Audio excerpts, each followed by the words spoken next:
Are you in menopause? Are you having multiple hot flashes? Having a lot of hot flashes increases your risk of heart disease. They go hand in hand. So what are those silent symptoms that we might not be looking for? 10,000 is the number we should hit? I mean, there's some controversy around it.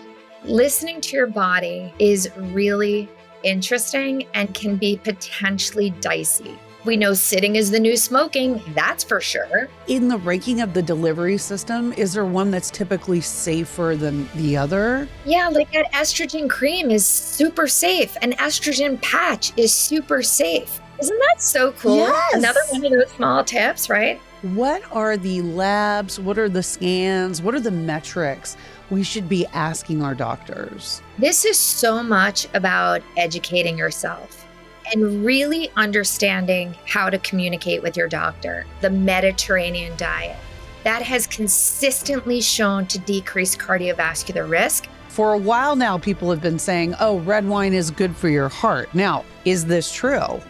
Everyone's always asking, what can I drink? Exactly. Just asking for a friend.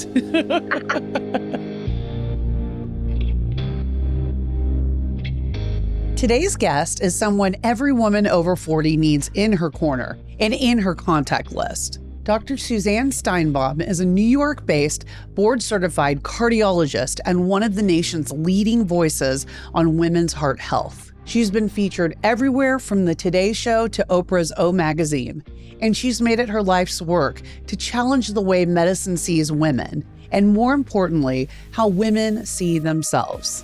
In this episode, we dive into the silent symptoms of heart disease, the real story on hormones and heart health, and the game-changing questions women should be asking their doctors, but often don't. We also talk about the ways women are still being gaslit and dismissed in the medical system, and how you can start advocating for yourself, even if you've been told it's just stress or you're fine. If you've ever been confused, frustrated, or exhausted by the state of women's healthcare, this conversation will make you feel seen, smarter, and more powerful.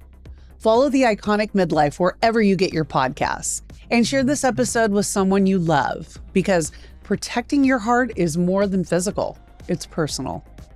All right, welcome to the Iconic Midlife, Dr. Steinbaum. It's a pleasure to have you. Thank you so much.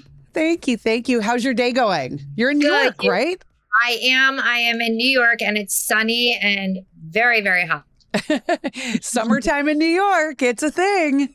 It's a thing. Right?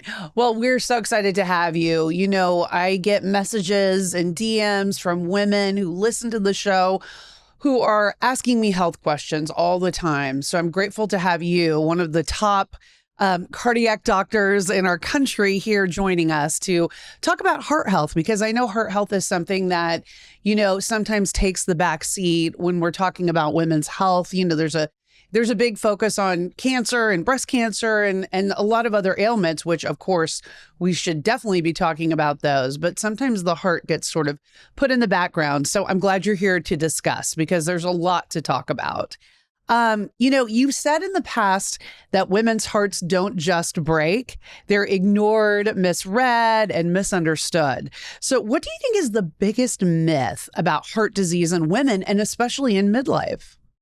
This is the hugest topic, because this is the reason that we're in this situation. When we go back in time, more women started dying of heart disease than all cancers combined in 1986. And the reason for that was, for the 20 years prior, all the research was done on men. And so that research was extrapolated to women's hearts, but the research was not done on women. I always joke around, that was about the same time that women entered the workforce equally as much as men. So yay, we got what we wanted, and we're getting the disease as well. But at that point, that research was a huge issue. The next piece is that in medical school, and in fact, even when I was in medical school, we were not taught that women got heart disease. So the doctors themselves do not look at women as candidates of getting heart disease. It's a man's disease, according to the doctors. And then lastly, and the third part of this problem, are the women. Because when you ask women what their greatest health threat is, guess what they say? Do they say breast cancer? Breast cancer. Mm-hmm. Yeah. I think that's the one that gets the most publicity, right? They did a great job. They have a great publicity campaign. But it's partially that women don't know that heart disease is her greatest health threat. And there have been so many times I've stood in front of a room of hundreds, thousands of women and said, no, it's not breast cancer, it's heart disease. And I'll go through an hour explaining why. And at the end, and I say, what is your greatest health threat? And they all raise their hand and go, breast cancer. Mm-hmm. It's like, wait, where were you? We're just so indoctrinated to really focus on that. And lastly, when we think of women's health, we really are focused on our hormones, whether it's hormones in pregnancy or hormones through perimenopause and menopause. And what we need to realize, are you ready for this stat? 40% of our lives we spend in menopause, 70% of women, 70% will have some form of heart disease. Oh, wow. That's a huge statistic. I mean, that's a lot. Huge, right? Wow. So with midlife comes all of these shifting hormones and sleep issues and stress, So what are some of the early warning signs that we can see when it comes to heart disease, and what are women overlooking? If you have a heart, you're at risk for heart disease, plain and simple. And so I think one of the biggest issues is that women don't think it's their problem. It's everyone else's problem but their own. And so the reality is we have to really start understanding that heart disease is our greatest health threat, no matter what we look like on the outside. It's not really how thin we are or what our skin texture is, although that does have an impact, but it's really what's going on the inside. And that comes down to risk factors. Those risk factors are things like high blood pressure and high cholesterol, elevated sugars. We all got the message about smoking, and we know that being overweight isn't great. And we know that diet is bad, but stress and lack of sleep are also issues. But then we have to go back. What's our family history? And what is it a family history of? Did we have any problems during pregnancy? Adverse outcomes of pregnancy like preeclampsia or gestational diabetes increases our risk significantly later in life. So understanding who we are throughout our lifespan becomes really important to understand our own personal risk. And believe it or not, something like depression increases our risk 2 times normal compared to someone who's not depressed. So how we think, how we feel, who we are, all of these things matter. So we hear about these silent symptoms, of heart disease in women that women just ignore a lot of the time. So what are those silent symptoms that we might not be looking for, but that are happening? And how can we tell the difference between that and something like anxiety or being nervous or something else that it could be misrepresented for?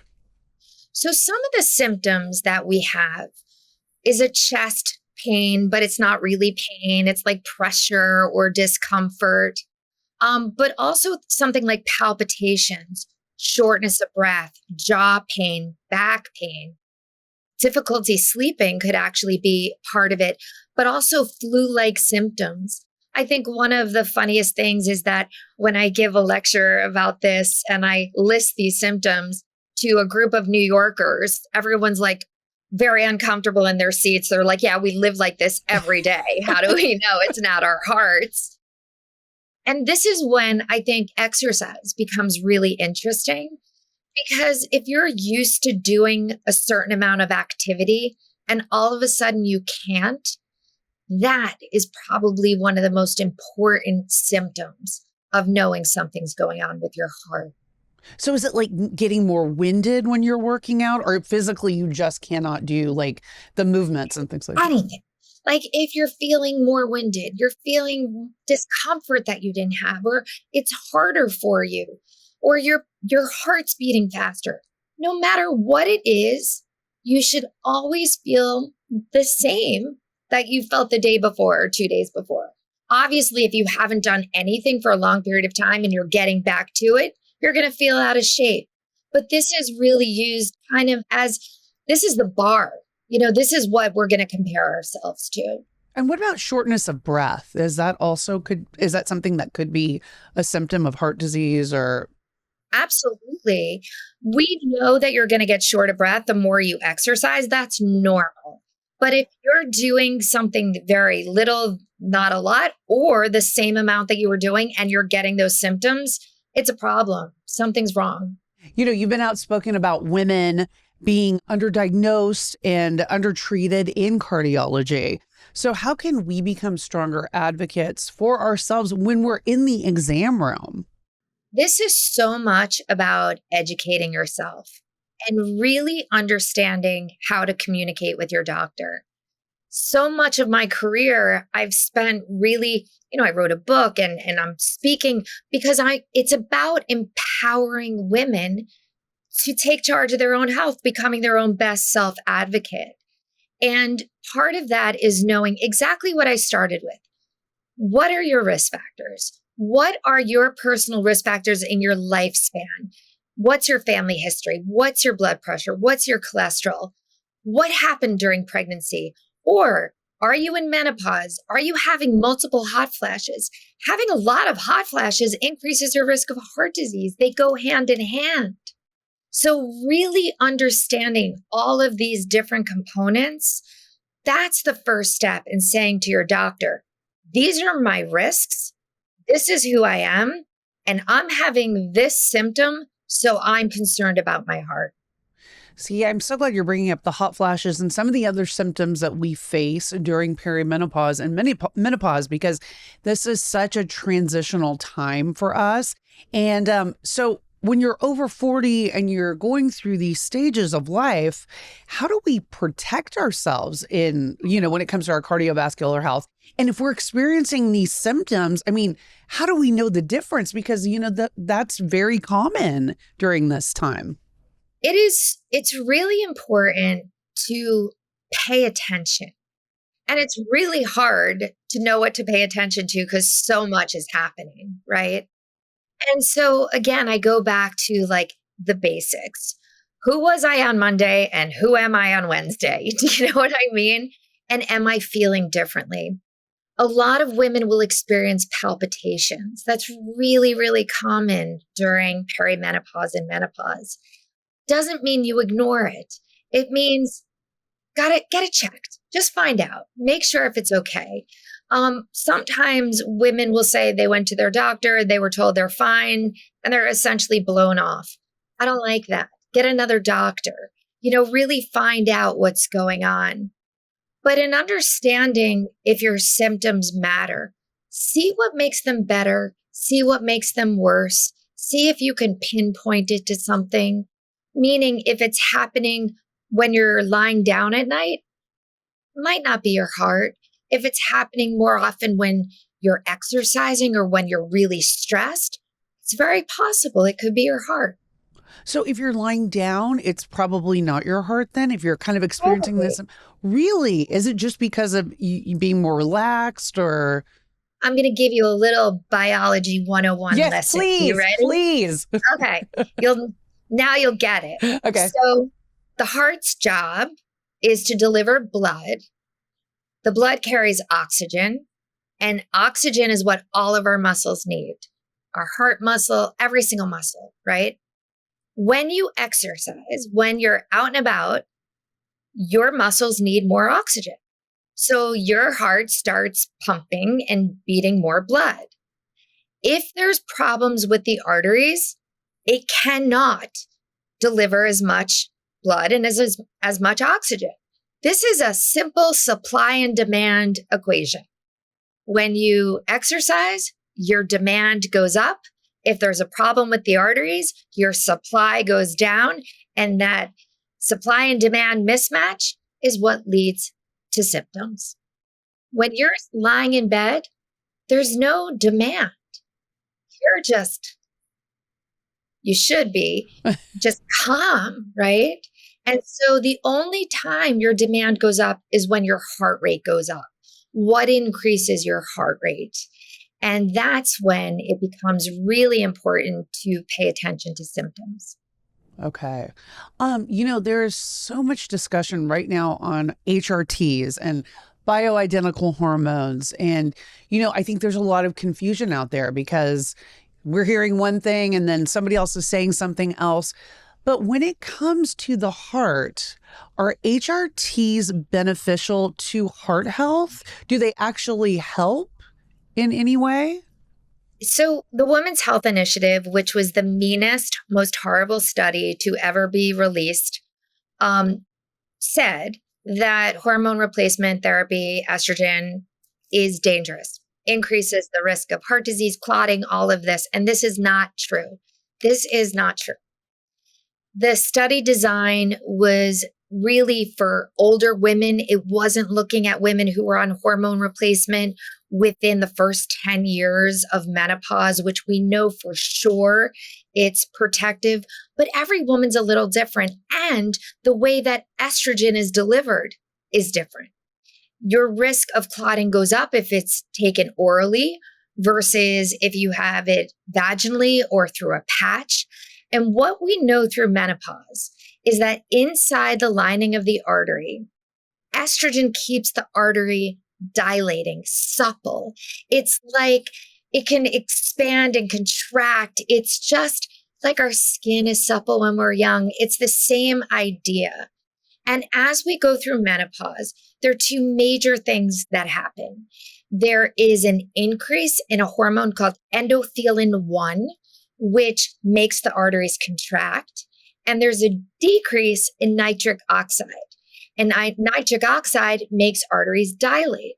So when you have the bad hormone go up and the good hormone go down, your arteries are constricted. This arterial constriction and this stiffness in the arteries is what leads to things like high blood pressure and what leads to the increase in the potential of developing plaque in the arteries.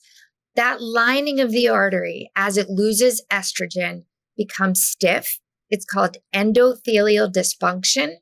And when arteries are stiff and cholesterol goes up and sugars go up and obesity and you're not exercising as much, the potential to have these micro tears, these little tears inside the lining of the artery happens. And when those little tears happen, then that's how plaque develops and heart disease develops. When you take estrogen, the arteries stay supple. They stay not as stiff. I always say it's the difference between a pipe cleaner that bends and a popsicle stick that breaks. When estrogen goes down, you turn into a popsicle stick. When estrogen is up, it's a pipe cleaner and it just can't break. Oh, that's such a good point. So estrogen is protective in that way. Is testosterone, is progesterone, are they all protective of the heart, or is it mostly estrogen? So it's mostly estrogen, but if you have a uterus, you have to protect that. And that's when progesterone becomes important. Testosterone has another mechanism. But when we really focus on arterial health, we're really focusing on that estrogen component. It's like you're saying, every woman is different. So it's kind of a balance. And I think, you have to talk to your doctor about these things about, if you want to go on the HRT or not. But it was interesting. I actually got my yearly mammogram yesterday, being a good girl, because everybody should always do their screenings. Don't skip, ladies.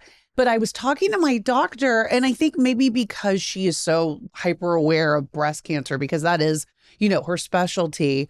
She actually, advised don't do it unless you have to. And if you do it for a short period of time.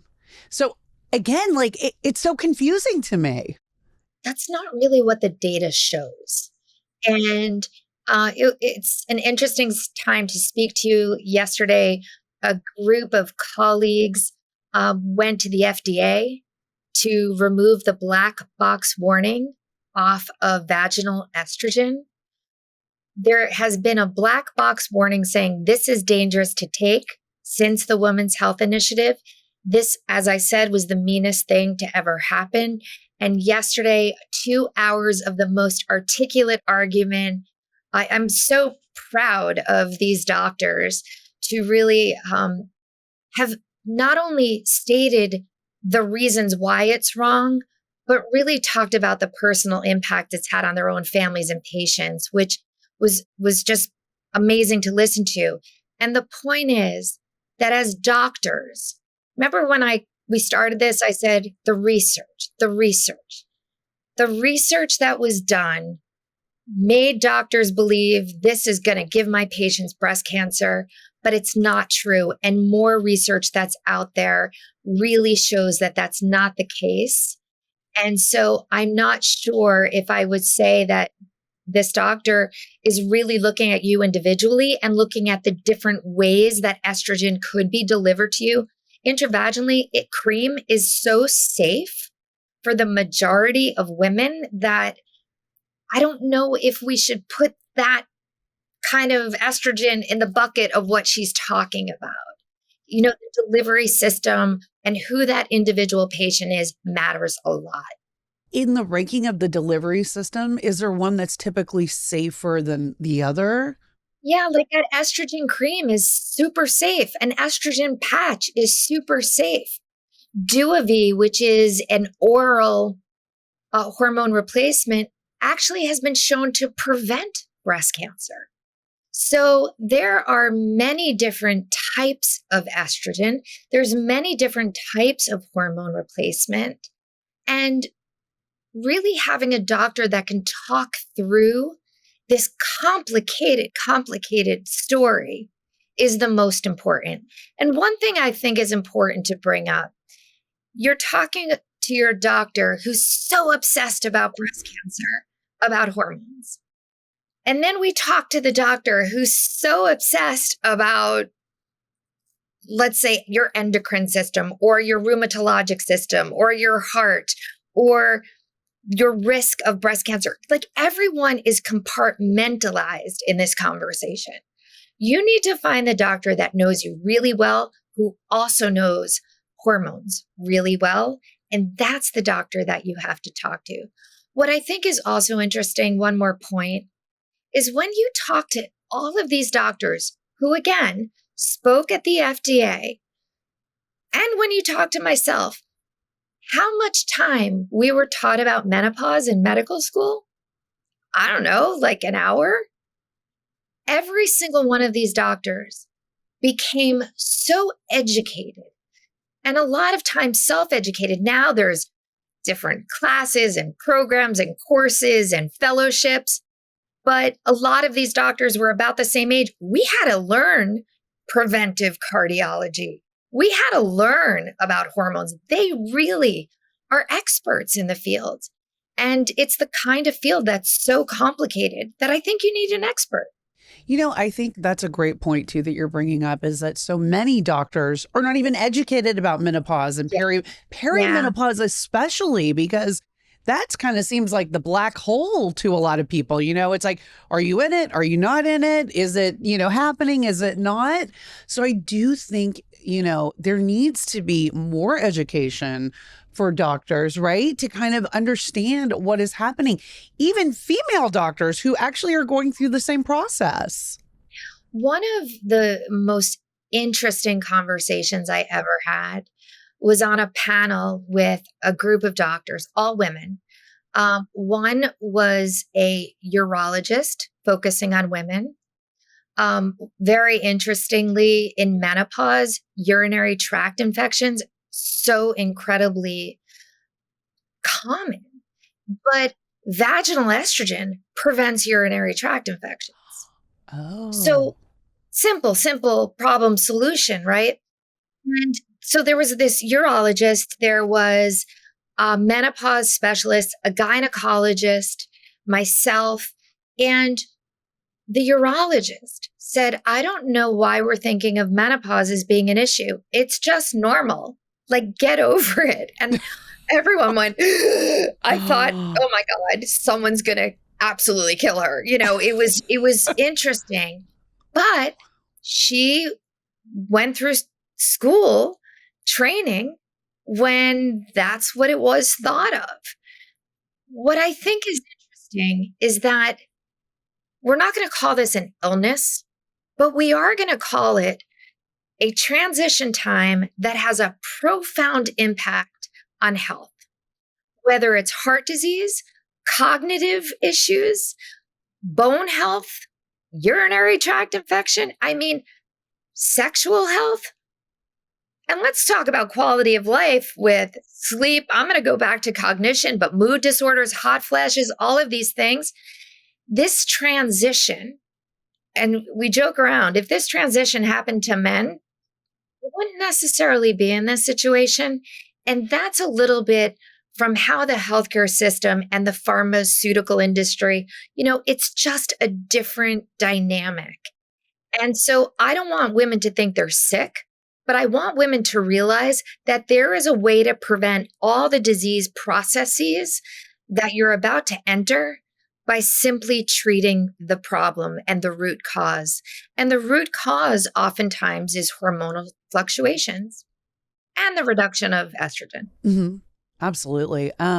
With lack of sleep, because lack of sleep is such a big part of perimenopause and menopause.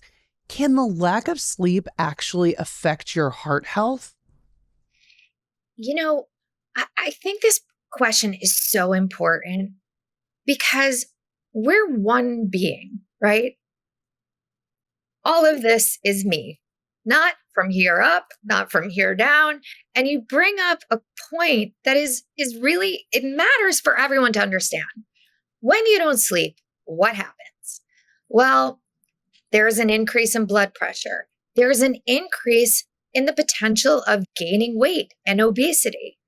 There is the increase of inflammation. There is potentially the increase of cholesterol. Then there's a decrease in cognition. I can go through the loop, but it's a lot about the stress hormones, epinephrine, norepinephrine, and the real tough one, which is cortisol. Cortisol increases inflammation. And what does this maelstrom do? It actually leads to heart disease. When you think about the training that goes on, I believe it's the CIA, Navy SEALs, there was a study looking at really sleep deprivation and what it does to people.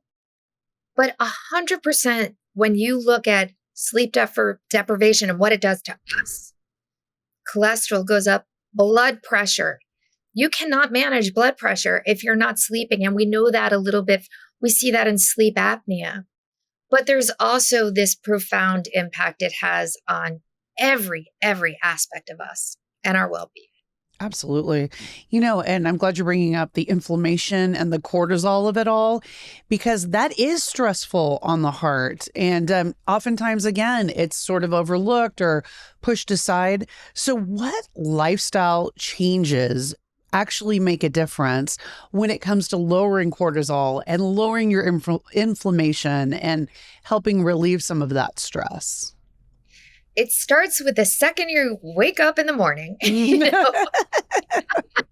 Not getting on that phone, right? I keep saying, if we start every day, good morning and welcome to a brand new day. Fake it till you make it. There is something to be said about that. There's this incredible study that showed as we age, we become naturally more pessimistic, and that people who are optimistic have longer lifespans. So I am not kidding when I tell you get up and smile no matter what, because that actually decreases the cortisol. And as your day goes on, every single choice you make, from what you eat to how you choose to move, I can tell you the relationships you have. Think about, that person that sucks the energy out of you versus that person that just makes you happy.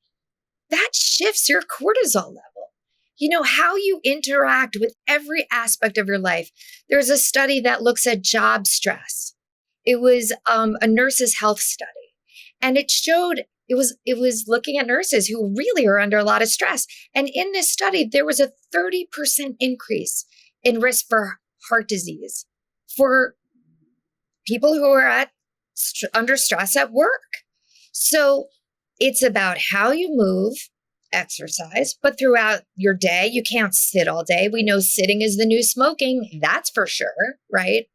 It's about what you eat, but how you nourish yourself. It's not the calories in, calories out concept. It's the quality of that food you put in your mouth and really how you're going to nourish your body, right?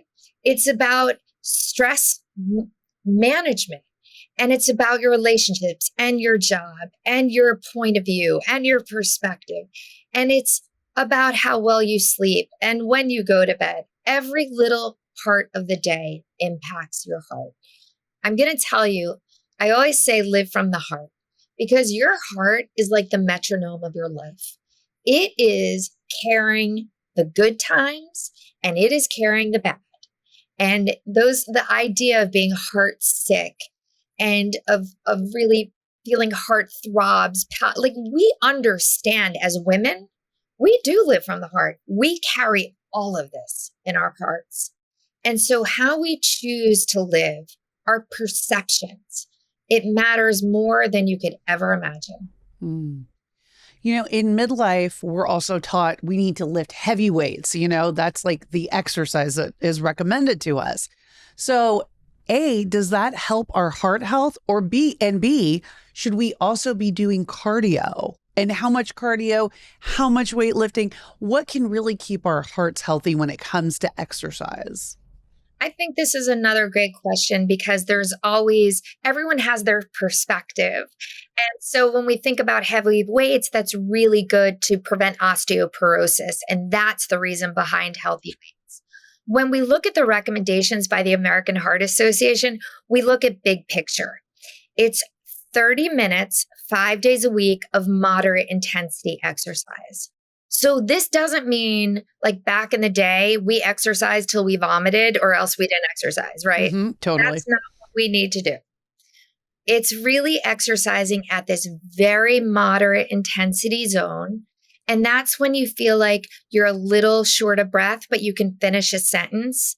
So like this, that means you're in that moderate intensity zone. So that shortest of breath isn't, it's just a little bit. And for 30 minutes, 5 days a week, that's the cardio piece. We want to do weightlifting at least 2 days a week of major muscle groups. I talk to women a lot about making sure your joints can really manage heavy weights. I wouldn't force heavy weights if you have crickety knees and crickety hips. Be careful. But weight training twice a week, really 12 to 15 repetitions for at least 2 sets. But you want to lift weights till failure. And that's really what the heavyweight concept is about. This idea of getting to failure. Heavy weights for someone who's been lifting weight for years is different than heavy weights for someone who just started. So let's not think of heavy weights. Let's just think of not being able to, if you could do it for 30 reps, too late. It's really about that 12 to 15. And the other part of your question, does that help your heart? And the answer is absolutely yes. And I really want to explain this because I think it's such an interesting piece. We have 2 sets of muscle fibers. We have the slow and the fast, and we build up the slow when we lift weights.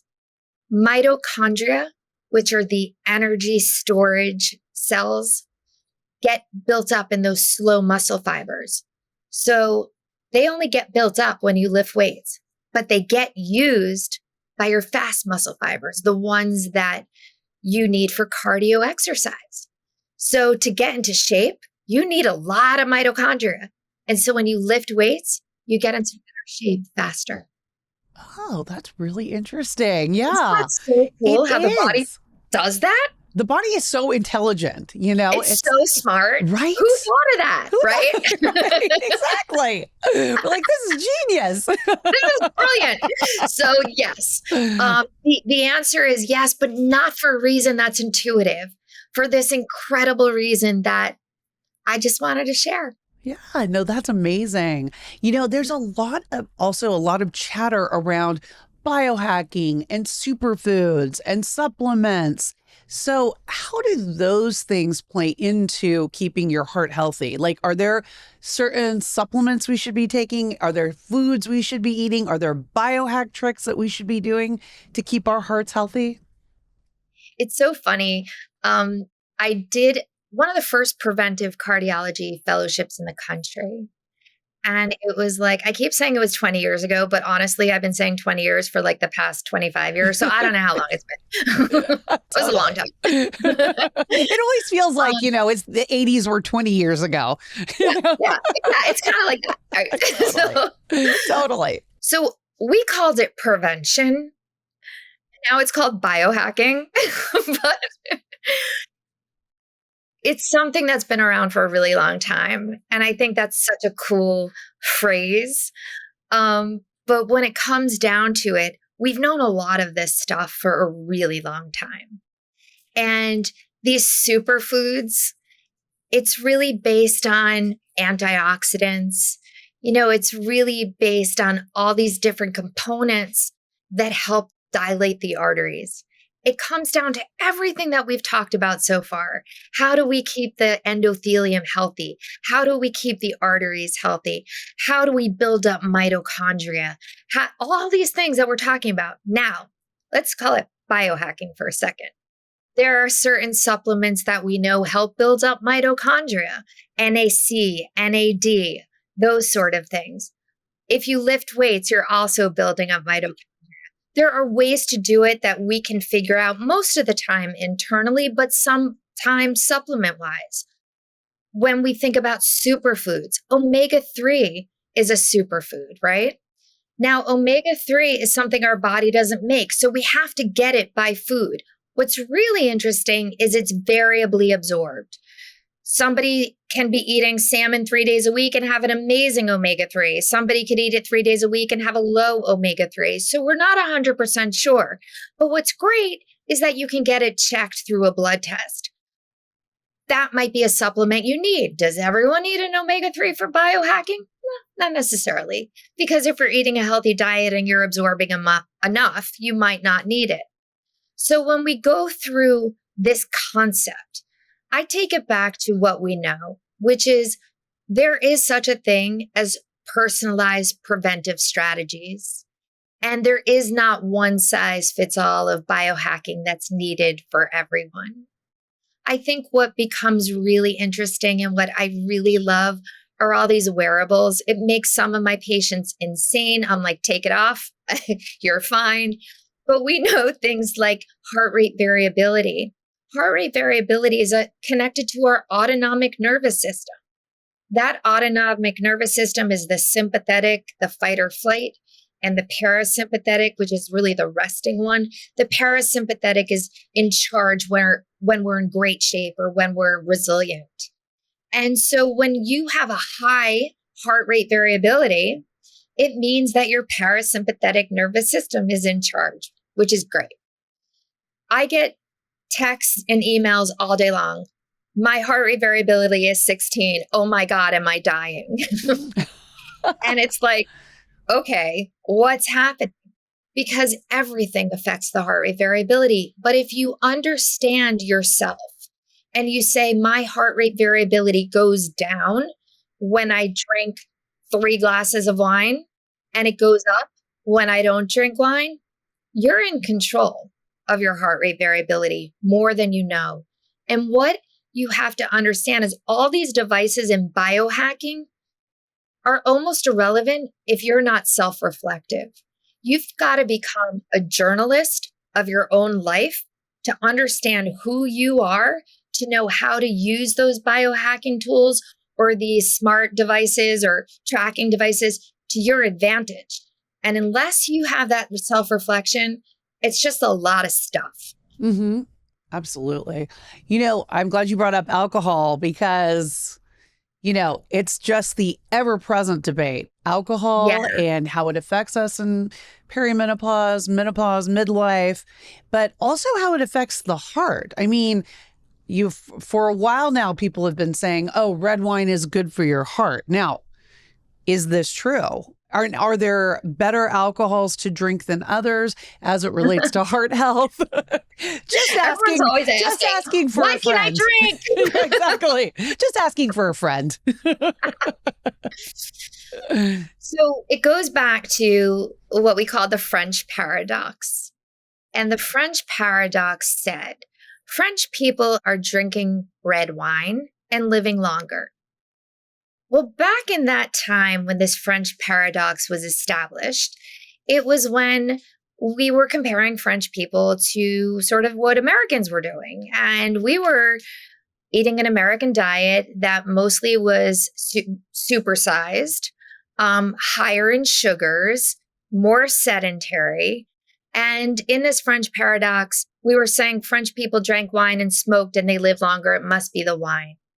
Well, okay, let's just go back on that, because in red wine, we know that there are antioxidants. We know, actually, I believe it's a Burgundy, that there's a lot of different components that are actually really healthy for our hearts. Resveratrol is one of them. And these things help to dilate the artery. They're really good for the endothelium. Antioxidants prevent LDL from oxidizing and leading to plaque formation. So wine has a lot of great stuff in it. You'd have to drink a lot of wine to get a lot of the high intensity benefits, which again goes back to biohacking. There are some high concentration products out there with resveratrol and an absorption kind of there's resveratrol. That's really healthy for the lining of the artery, increasing nitric oxide, helping the arteries dilate. So there are benefits. But when we look at, and this, honestly, this study came out recently from the American Heart Association. When we look at the benefits versus the risk, it doesn't necessarily pan out. And for many years, we said for women, a 4-ounce glass of red wine versus for men, a 6-ounce glass of red wine is fine. I'm sorry. I think men were allowed 8 ounces and women were allowed 6 ounces. That was really what it looked at. We are allowed less because our livers don't process alcohol as well as men. And so that's what we used to recommend. And now American Heart is saying maybe it's not necessary. We know alcohol in excess can lead to something called the holiday heart syndrome, which is atrial fibrillation and arrhythmia that is actually very commonly triggered by alcohol. And then the other piece of it are the sugars, which kind of is really answering your question a little bit. So we have a lot of good stuff from wine, but it's also higher in sugar than some other alcohols like tequila or vodka, clear stuff, gin, things like that. Less sugar content, but higher in alcohol content. And so, in the big picture, which one is better to drink? It depends what your goal is. If you want a low sugar, but having a lot of alcohol isn't great either, right? And so I think what we've come to understand, especially through menopause, we talk about tolerance. Your tolerance goes down, your liver's metabolism of alcohol gets more challenging as your body shifts in terms of lean muscle mass and fat mass. The whole concept behind alcohol becomes more challenging, and women tend not to really be able to process it as well through that menopausal process. So those are the facts. What you do with that information, I think, becomes very personal. Right? I know, you're right. You could go many different ways with that, right? Yeah. I don't know what the take home is here, but I'm going to say less is more. And if you don't drink, starting to drink to protect arterial disease is not really what I'm suggesting. Right. Is it a good idea to take resveratrol supplements? I'm kind of getting so obsessed with this topic because I studied it years ago. And years ago, it didn't pan out to really show to have that significant of a benefit. And there are ways that I actually look at this. It's called arterial dilatation, brachial arterial dilatation. I have different tools in my office that I can actually use to help see if some of these supplements do lead to benefit.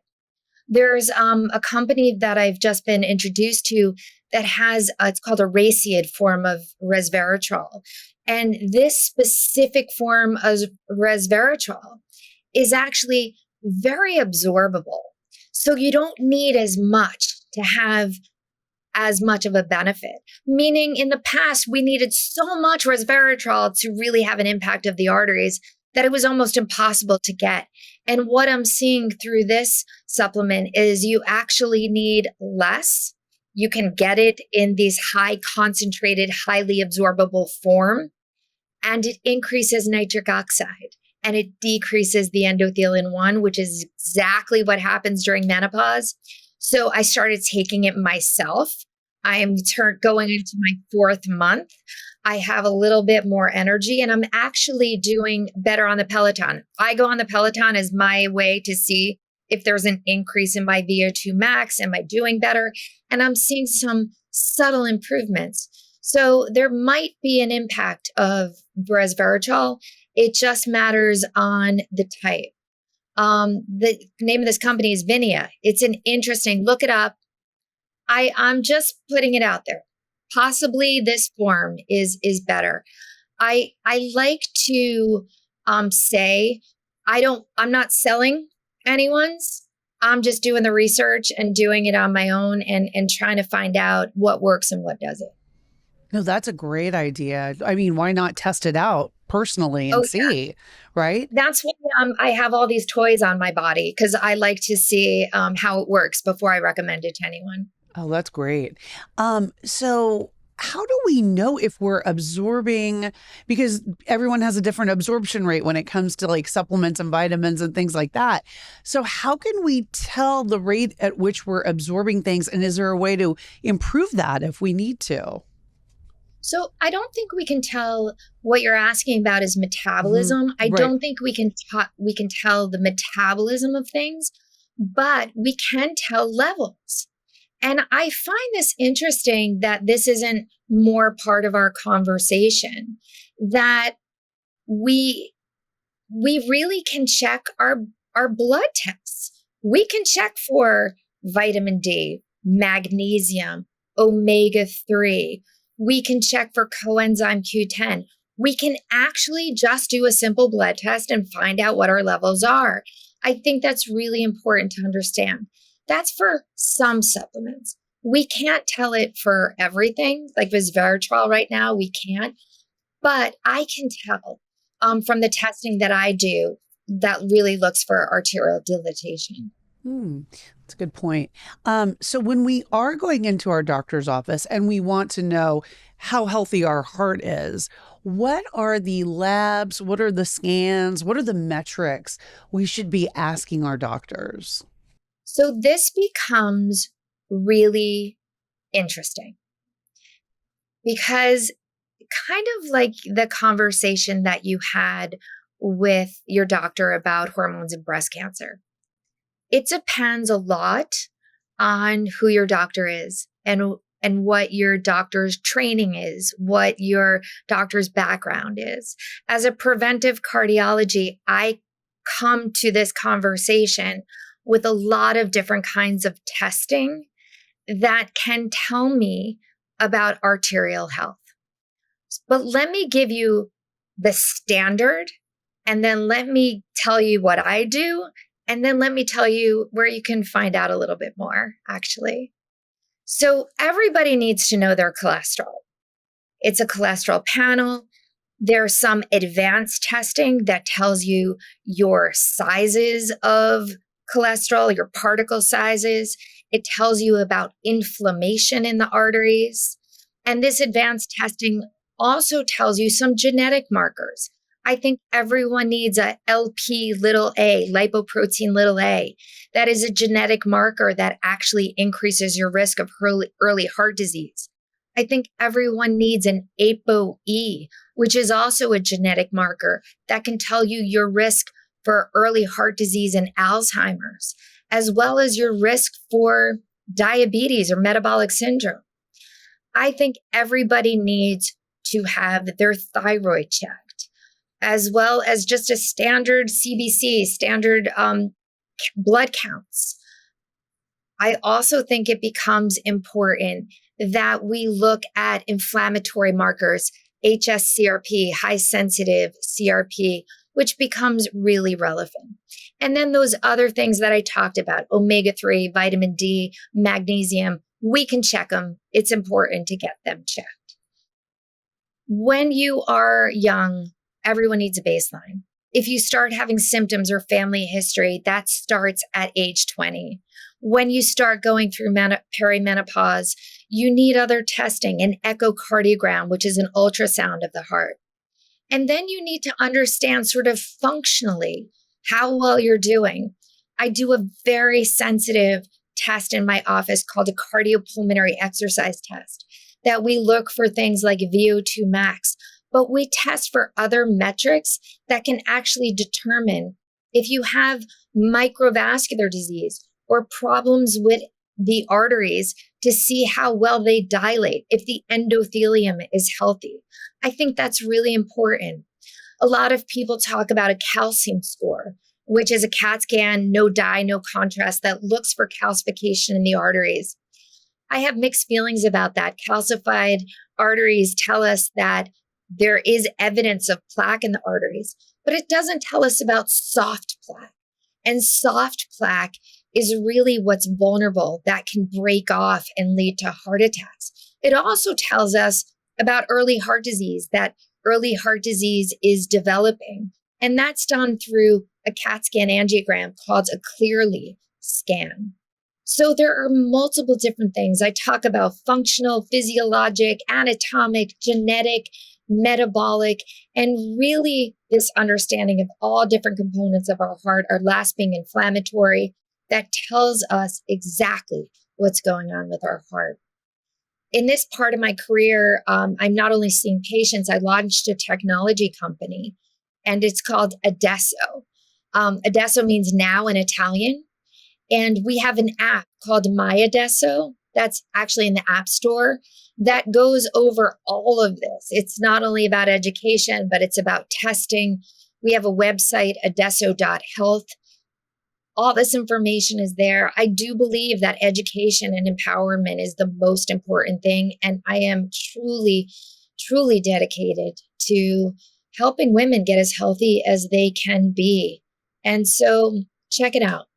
It's there for you, and really understanding where you fit in terms of your own personal risk becomes so important. And that's what begins our journey on the app. It's the Adesso Heart Score, so you can understand what your own risk is.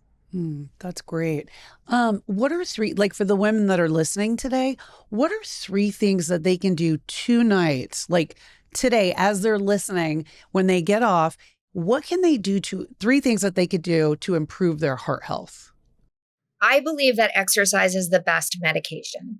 So if you're not exercising 30 minutes, 5 days a week in that moderate intensity heart rate zone, tonight, I want you to get up and go for a walk. Like, just go for a walk. And I want you to really figure out what that moderate intensity zone is. If you don't have a watch, figure out with your breath what that feels like. The next thing is pick the one thing that you're not doing well, whether it's you're sneaking a cigarette every so often, which like I hear people say, it doesn't really count. I'm like, no, it really does count. It does. Or it counts. It counts. Or you're drinking that 1 to 2 glass of wine like every night instead of on the weekends.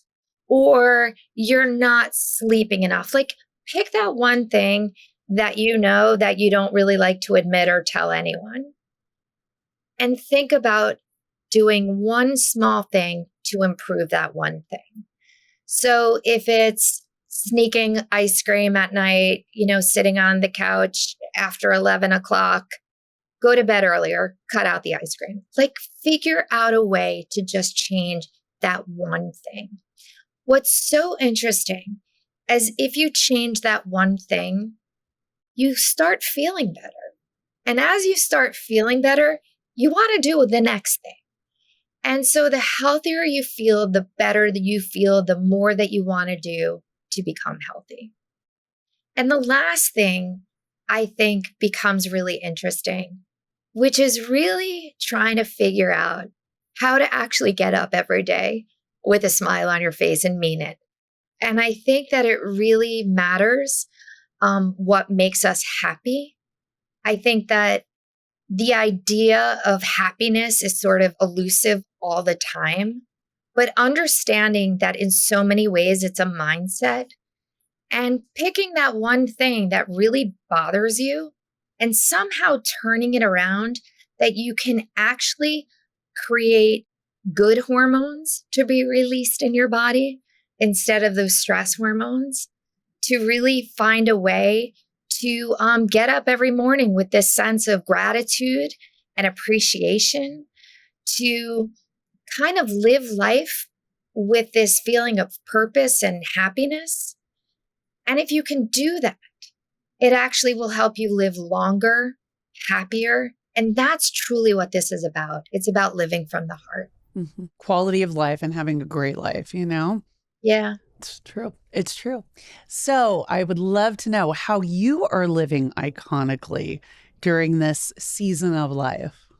I think what's interesting for me, many years ago, I saw this study about really living, people who live life with passion and purpose, that are really living a purpose-filled life, no matter what it is. I mean, if it's charity, it's your job, it's mother, whatever it is, but it's your thing. And I've really realized how important that is for me.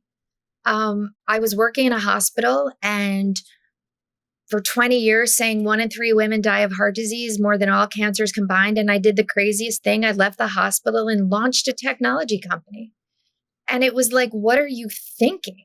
You know, like this is when you're supposed to slow down, right? And then I'm surrounded in a room with a bunch of entrepreneurs in their 20s. And I'm like, what am I thinking? This is crazy. But for me, it was like, this is my purpose. This is my reason. I have an amazing son. I adore and love him. Motherhood is everything to me for him.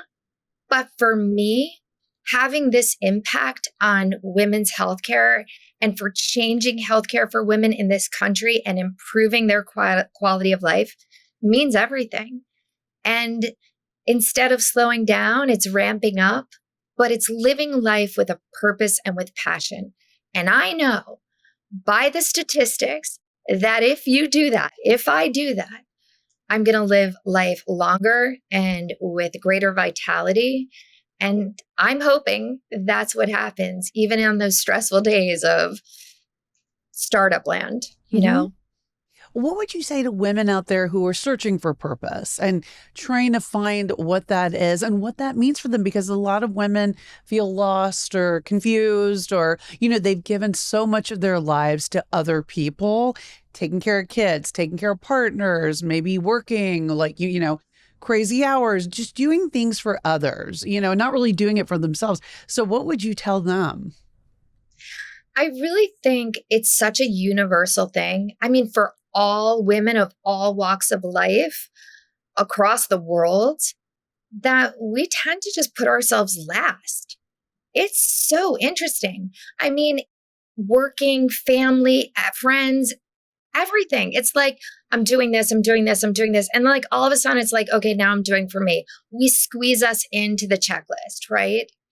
And so at some point, everyone has to have that moment where you sit down and you think to yourself, if there was no one else on the planet but you, what is it that you would want to do?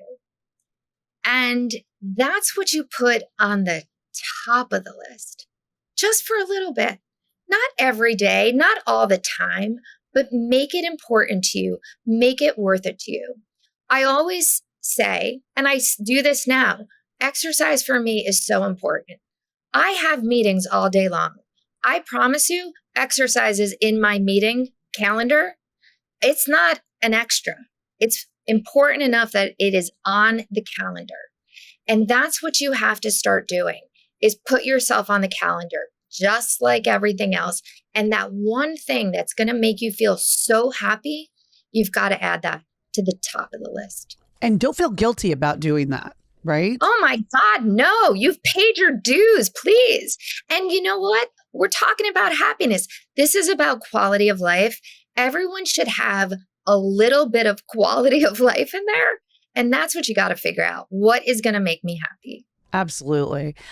So what would you tell your 25-year-old self about taking care of your health? Well, I'm going to tell you what I was doing at that age. What were you doing? What was Suzanne like at 25? I was in training. I was on call every fourth night overnight. I was living on jelly beans and coffee. And I was incredibly unhealthy in terms of taking care of myself. But I was 25, exercising, going to dance classes, staying up all night, did nothing right. And what I would have told myself, slow down, because that body of yours has to last your entire life. And what you do today is going to matter a lot in 5, 10, 15, 20 years. So start taking care of yourself now. And I think the other thing that I would definitely say, doing more doesn't mean you're doing better. And it took me a really long time to realize, slow down.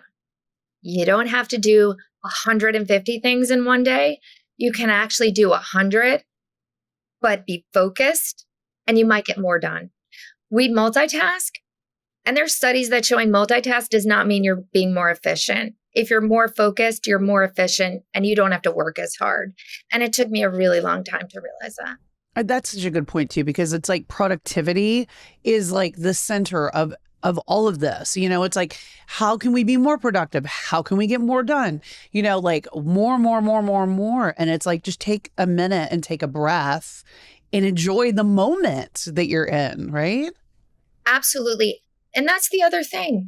Mindfulness is something that I never understood at 25. You've got to be where you're at. Be where you're at. And that has been the mantra of my life. When I was being a mom, I was 150% with my son. When I'm at work, I'm 150% with my patients. And that mindfulness allows you to show up for everybody because all it takes is attention, and where your attention goes is what gets affected. It's all this concept of energy. Where you put your energy is what is impacted the most. And I find it fascinating. My son is 18. He says to me, "Mom, you were always around." I literally am not going to tell him any different. I'm just like, okay. And if he feels that way, that's just amazing, you know? It's quality time, right? It's not quantity of time. It's quality. Mindfulness, attention, being present, all of that. That's what we have to do for ourselves. Yes. And as you go through this transition, just turn it around and put it on you. Be present, be mindful, be there for yourself. Great point. Great point. Well, on the Iconic Midlife, we like to end things with a game, a rapid fire game. Are you up for it?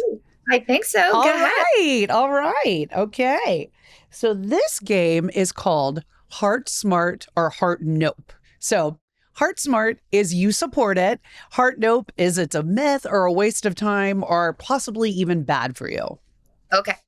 The first one is taking 10,000 steps a day. I mean, heart smart, but yeah, good. Do it. 10,000 is the number we should hit.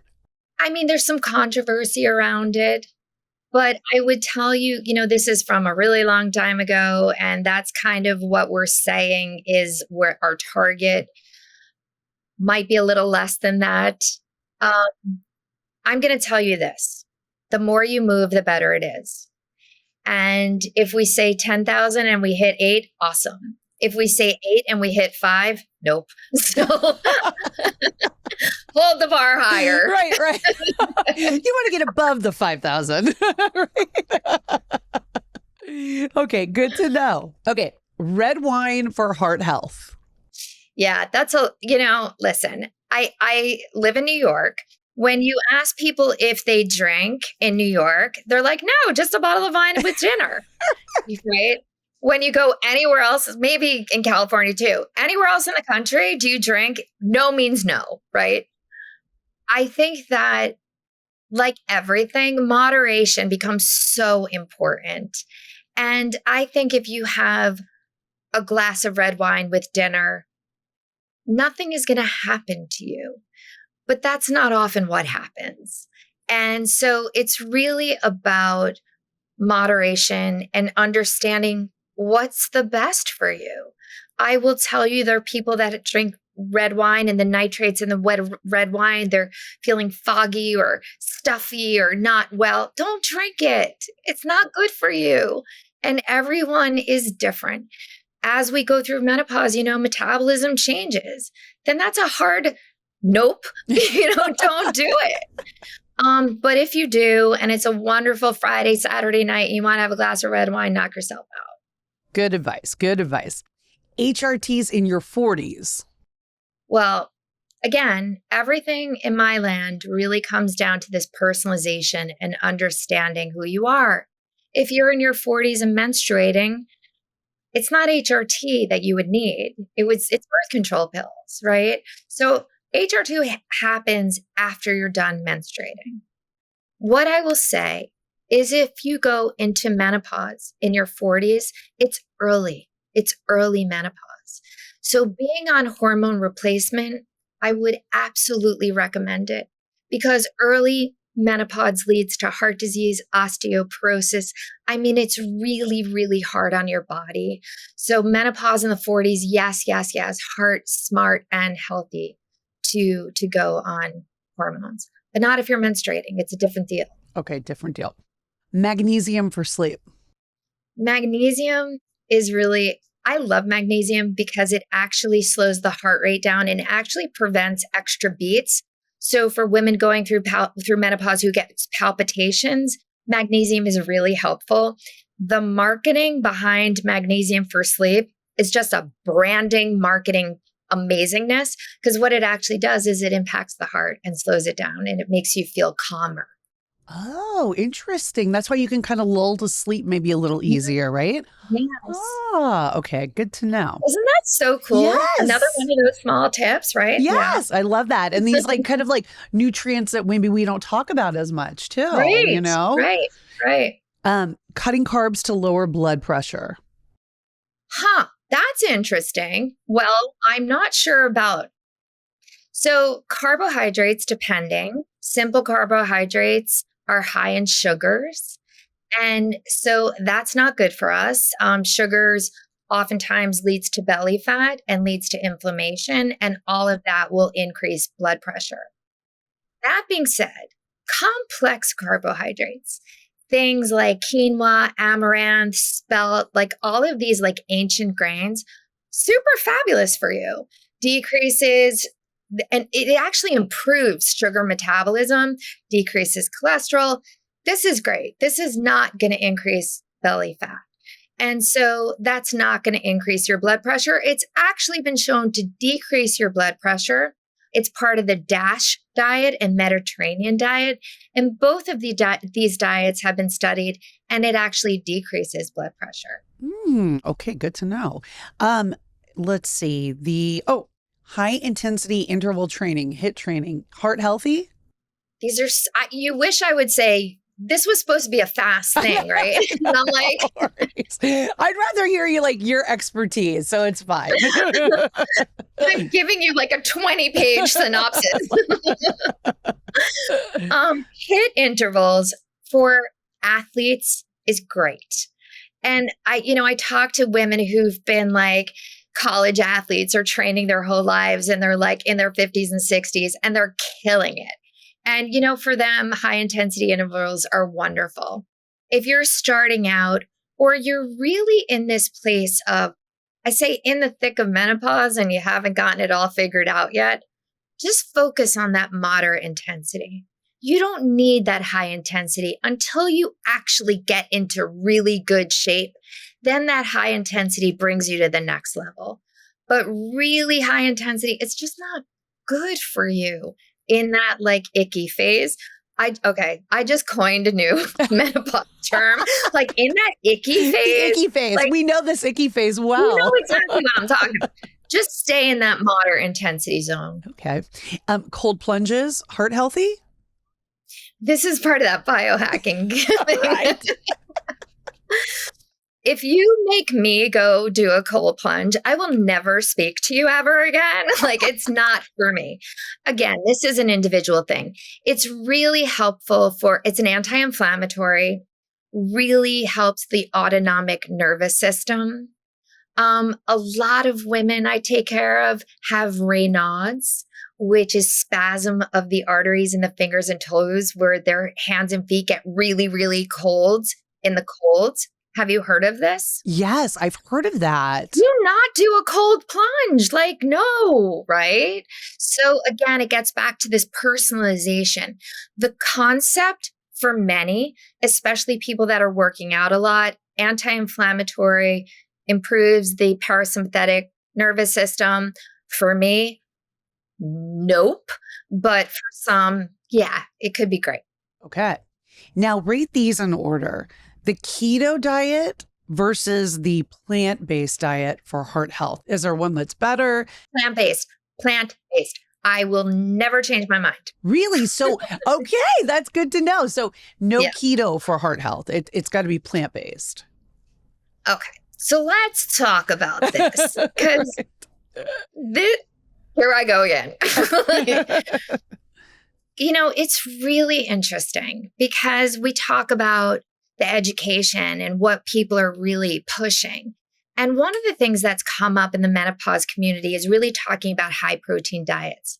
Protein is so important for us, but there are different kinds of proteins. Saturated fats, what we get from, I always say it's like 2 eyes, 4 legs, a mother. That's a saturated fat, right? So that includes dairy products because it comes from something with 2 eyes, 4 legs, and a mother, right? But that's also chicken, turkey, red meat, all of that. People think that chicken is good and better than red meat because it's lower in fat. It is still a saturated fat. So there's difference between high protein, things that we get from legumes, beans. I swear I live on chickpeas. I do not eat meat. I don't eat meat. I do eat fish. And so when I talk about high keto, we've got to really discuss what that means. Is that a high saturated fat, or are we talking about high protein and low sugar? Because low sugar, I agree with 100%. But I don't agree with this really high saturated fat. I really like the idea of mostly vegetarian. And what I believe in is vegetarian, but what I believe in is the Mediterranean diet. That has consistently shown to decrease cardiovascular risk. That's high in omega-3 fatty acids. So that's fish, olive oil, flaxseed, avocado, really good fats, complex carbohydrates, but really low in saturated fats and really, really low in sugars. That's a good point. Okay, so the hummus, and we can still get a lot of the protein from that kind of a diet. Yes. So I'm not really a cook, chef, anything. I just missed that gene and had no interest. So I actually get delivered to me a high protein vegetarian diet. And I am really getting like 20 grams of protein in an all vegetarian. And it's a lot of different kind of legumes, beans, like you mentioned, hummus, that sort of thing. And I make sure to get on my own fish and that omega-3 component. Okay, good. Okay, last one. Listening to your body over lab work. Oh, listening to your body is really interesting and can be potentially dicey. So, Okay, good to know. because When we talk about high blood pressure, we call it the silent killer. Sometimes you can't feel it. High cholesterol, you don't know. You can't feel it. You never know. And so I am literally talk about constantly like this idea of living from the heart. So listening to your body is one of the most important things to do. But when you think about what is going to affect you the most that you might not know, it actually comes from the blood work. And I really, really want everyone to know you've got to know your family history. You have to understand that piece. Because one of the most common things I hear from women is, I eat well and exercise, and although my family history is really bad, I take care of myself, so it doesn't matter. It does. It does. What you're doing for yourself makes you healthier, but it doesn't mean you might not need medication. It doesn't mean you're a failure at trying to prevent disease or taking care of yourself. It's just sometimes those genes are so powerful that you can't get the cholesterol down and you might need medication. So how you feel, like demote your brain as CEO for real and listen to your heart in the most profound way, which is, what's the impact of these blood tests on my heart? Can I develop heart disease and all of those things, and make choices that are really going to help you live the most vital, healthy life you can for as long as you can. That's what we really want to do. Great advice. So impactful. Thank you so much for joining us today. I mean, your words have been so important to hear. I mean, I know a lot of women suffer a lot because they just don't know. So this knowledge is everything. So will you please tell everybody where they can find you? Absolutely. You can find me, the standard ways on Instagram and LinkedIn and Facebook, Dr. Steinbaum on Insta. I also have a website, Dr. Suzanne Steinbaum. You can check out my Adesso as well with all of this information. And I love to hear from you on social. So come find me. Wonderful. Well, thank you so much. It was such a pleasure to chat today. And thank you for joining the Iconic Midlife. Thank you. This was super fun. Thanks for having me. That was Dr. Suzanne Steinbaum. And if you're anything like me, you're walking away from this episode with a new sense of clarity, power, and a few questions you're ready to take to your next doctor's appointment. This is what the Iconic Midlife is about. Not just aging well, but living boldly, asking better questions, and refusing to be overlooked or underserved. You can find Dr. Steinbaum's work and resources linked in the show notes, and I highly recommend following her for insight, advocacy, and real talk on women's health. If this episode resonated with you, text it to a friend, tag us in your takeaways, and leave a review. Every share helps this show reach more women who deserve to feel empowered in this season of life. Follow the show, spread the word, and remember, we're not doing midlife quietly. We're doing it on our own terms.